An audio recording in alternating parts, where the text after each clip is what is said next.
My adjournment matter is for the Minister for Environment, and the action I seek is urgent and ongoing funding for Mange Management's wombat treatment program that does so much in my electorate as well as across Victoria. Right now, as I speak, wombats in Warrandyte are being eaten alive by sarcoptic mange, an invasive disease introduced by early settlers. It is a slow, preventable cruelty. The mites burrow under the skin, the hide thickens and cracks into painful, infected lesions, and wombats scratch until they bleed.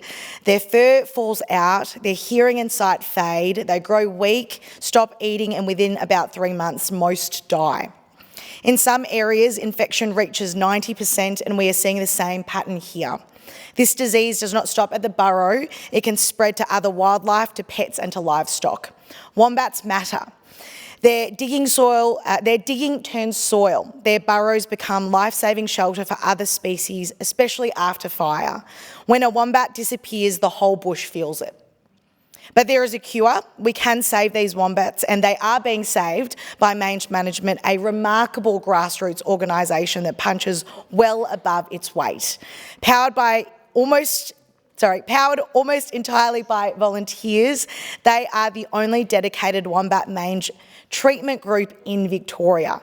They have treated thousands of wombats, trained Parks Victoria Rangers, and built a statewide response network handling more than 1,600 cases every single year. In 2020, the government backed this work with $100,000 a year for 4 years. However, that funding ended in May. Without it, volunteers will face huge personal costs, response times will slow, and hundreds of wombats will die unnecessarily. I acknowledge that the government has committed to undertake a population count of Victorians' wombats. However, further funding is required to actually help to save Victoria's precious wombats. I know my community cares deeply about wildlife and the people who step up to protect it. And if I can also thank Mange Management Victoria, the volunteers there do wonderful work and they go out of their way to protect these precious wombats. This is a small, targeted investment with a large impact on animal welfare and ecosystem health, and I trust that the government will step up and keep funding this amazing group that does so much for our local ecosystem and for our state. Thank you.